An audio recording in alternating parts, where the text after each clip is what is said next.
The American Heart Association encouraged women to wear red today to raise awareness that heart disease is the #1 killer of American women over age 20. Cardiovascular disease kills more women than all cancers combined. Dr. Ricky Green is a cardiologist at UC San Diego Medical Center, and she joins me now to talk about risk factors for disease. So getting right to it, Ricky, what are the risk factors? The risk factors are very similar, actually, for men and women, so that both men and women should watch their cholesterol, they should watch their diet, they should make sure that they exercise. What is often a little bit more difficult is they may not present with the same symptoms, but the risk profiles are often very similar. So, all right, so the risk profiles are similar. What are the differences?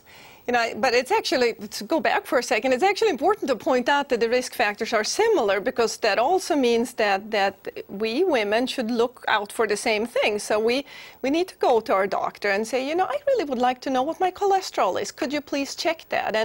And I have to say that there are certainly plenty of physicians who needs to be prompted to have their female patients have a cholesterol check, whereas it's more of an automatic reflex to have it done for their male patients. And it's still that way? Oh, I mean, years ago it was that way. I didn't think it's... No, it's very much still that way. There have been plenty of surveys looking to primary care physicians to ask them what they think, how likely they think it is that women have heart disease. And you would be surprised that the number of primary care physicians who still really don't perceive heart disease as a woman's problem. Is it generational among the doctors?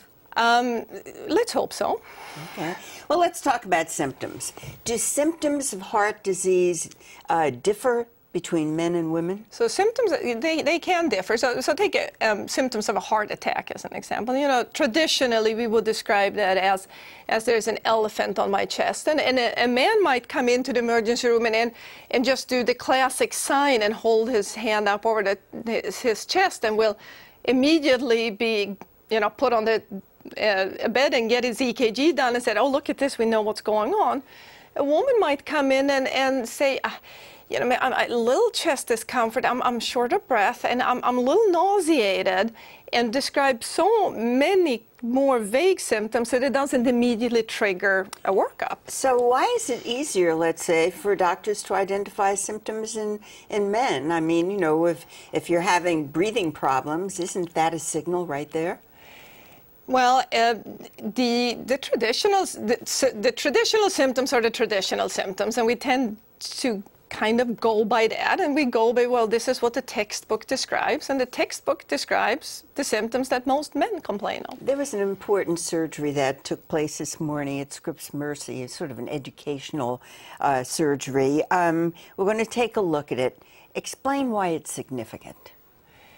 It was done at UCSD, so I have to... It was at UC? It was done at UCSD. Not Scripps Mercy. Not Scripps. And since I am at UCSD, I do feel like I need to... I'm glad you did.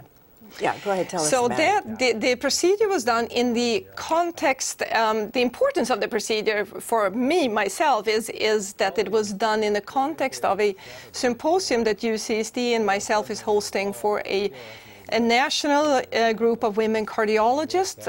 We're all specializing in heart rhythm problems, and it was such a nice coincidence that we happened to have a group of women cardiologists on campus at UCSD on the day where I think we really need more women cardiologists. Well, I thank you very much, and we certainly look forward to speaking to you again, Dr. Ricky Green. Oh, thank you.